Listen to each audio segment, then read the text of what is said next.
So what motivated you to come out today to this rally?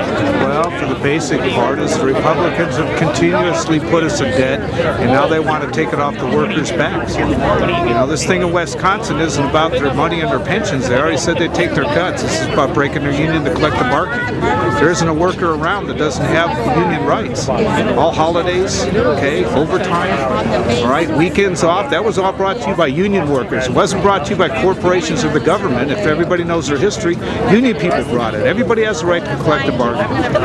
Well, so a lot of states are facing budget shortfalls, including our state. What do you see as a solution to that problem? I don't have the total solution, but it isn't about taking the money away from the working people. Okay, in Wisconsin, they would have been somewhere around 124 million above.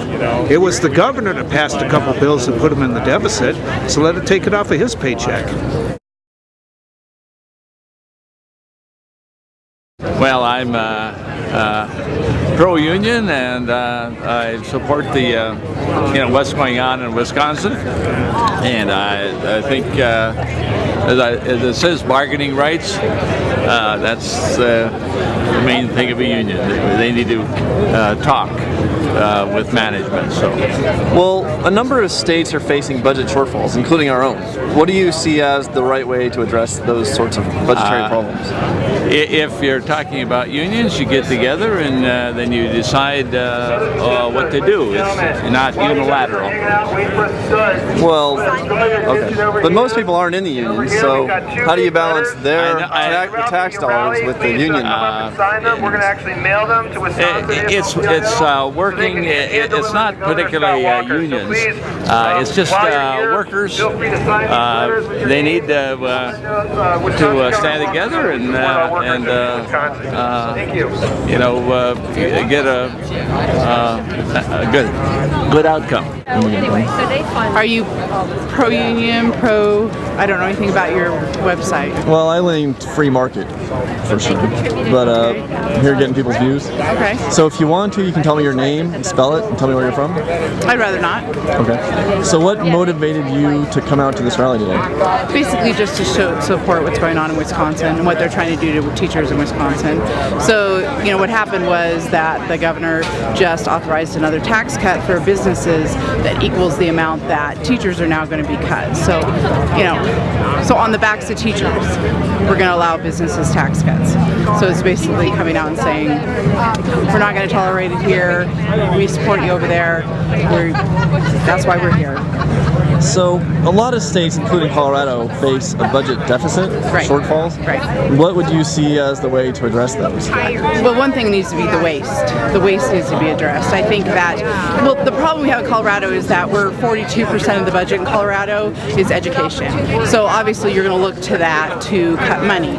Well, we need to see it across the board. What else? What else? We always go to education. We always go to teachers. You need to do more with less. So we're going to hold you accountable.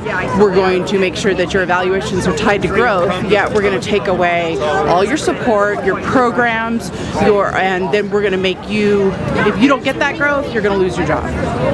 So do you see that similar cuts could come within, say, school bureaucracies, not necessarily teachers, but administrators, staff, and so on? I think that's more on the local level. I think there are certain districts that definitely could do that. I think that there are other districts that do a lot with what they have. I think that, some districts are extremely top-heavy.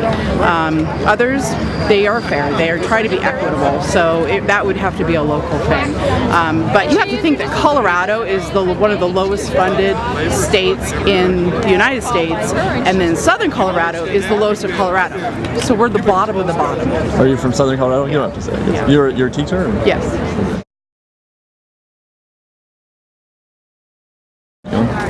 So if you want, give me your name and spell it and tell me where you're from. Okay, my name's Mary Parker, P-A-R-K-E-R. I'm from South Jeffco, and I'm a community organizer with Organizing for America. So what motivated you to come to this rally today? Well, we've been trying to get our neighbors and our friends to understand what's important in the not only the election cycles but in between elections and the issues that are affecting us. And mostly, I would say, the idea of cutting all social programs and trying to cut bargaining powers for unions is a big one. It's M-A-R-Y, is that your first name? Oh, yes. Okay, I want to make sure I got that right. Yep. Well, how should Colorado and other states address the budget deficits and shortfalls? Because we're facing like $1 billion. Absolutely. The first thing I would say is we need to raise taxes. It's ridiculous to ask for shared sacrifice and not ask the rich people, the people who have the means, and I'm going to include myself in this too. My husband's been very successful in the small business, and he has ridden out this recession very well, and we are more than happy to pay our fair share. So I think that you have to raise taxes. You just can't cut people's benefits. You know, just in solidarity with our brothers and sisters out in Wisconsin and the fight that they're having.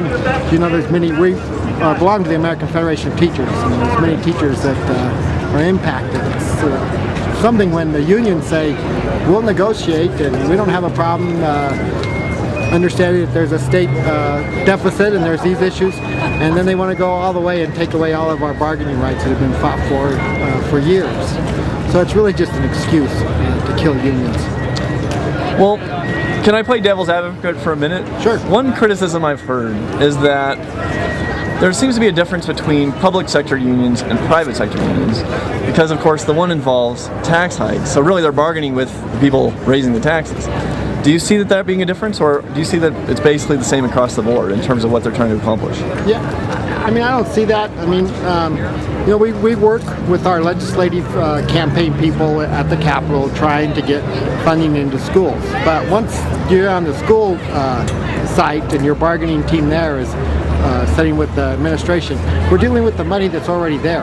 We have no way to add more money to the coffers. It's just what's there, and just making sure that it's spent in an appropriate way and the resources are used well. So, in fact, our union, Colorado Classified School Employees Association, recommended pay cuts and other issues last year, and the administration said no, they'd rather have layoffs. So, you know, it's a different story. I think every local's got a little bit different story. It really is about local control in Colorado and allowing the locals to decide what they want. In Colorado, unlike Wisconsin, you know, we don't have any bargaining laws, and so it's up to the school board to decide if they want collective bargaining or not. Are you in the classroom at this time, or you were? Or? I work for the union full time now. I was a school bus driver before that. So I got you. Well, a lot of what motivated me was looking to see what was actually in that bill, and it gives the governor the power to sell off the utilities for anything they want to in the state of Wisconsin. That's the real ruse, is to privatize all the utilities, basically to sell them to the Koch brothers, who already try to own the whole world. Well, I'm honestly not familiar with that aspect of it. Well, we've been looking it up. We've been reading a lot of stuff. So, I mean, I would take it you support basically the bargaining issues then too. Absolutely. And the unions are the reasons why we have weekends and benefits and decent wages and no child labor. Well, do you have any? So Colorado is facing something like $1 billion budget shortfall. Mm-hmm. What do you see as the right way to address? And other states have similar problems. What's the right way to address those sorts of problems? Well, make the corporations pay their taxes, okay, and create more jobs. Help the small companies create jobs because they're the ones that employ the most people. And we've got Xcel Energy now cutting the solar rebate programs to try to destroy the solar industry. They created 5,300 jobs since 2009, and they're trying to destroy that. Well, but somebody has to pay the subsidy, right? Do what? Somebody has to pay the subsidy, right? The subsidy? I mean, the money comes from somewhere. Well, they're guaranteed 11% return on all of their money.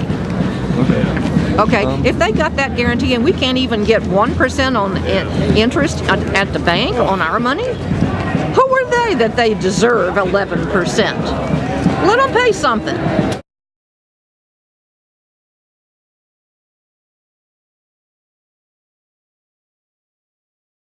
Okay, this side says that our unions need to be strong so they balance the corporations with would like to reduce us all, reduce our middle class to a low income area, and I think we need balanced power. Also, this says free Shaker Amer. Amer's been in Guantanamo Bay, innocent, documented, cleared to be released since 2007. I think President Obama and President Bush run the same policy, and they try to divide the Republicans against the Democrats, and therefore I say vote Green. So the other side of your sign complains about, oh yeah, that side, about the Kochs. What's your complaint about the Kochs? The Kochs basically have supported every kind of legislation, and I think they have supported this fight against the unions in Wisconsin to break the labor's back so that people will have to compete for even less money and less jobs. And it makes these people that we have, they say we have 1% of our population is the richest, and they're almost equal to the whole middle class. So if they can break the middle class into lower income, even lower income, then they don't hardly have to pay anything for the labor for their corporations. I think if they need to balance the budget, let's take some of those that $1 trillion in military funding. Obviously, the Middle East is trying to free themselves. We don't need to go over them there and just bomb them and get more civilians when they're trying to fight themselves against their government. Let's just pull out all the money that we give to all the foreign countries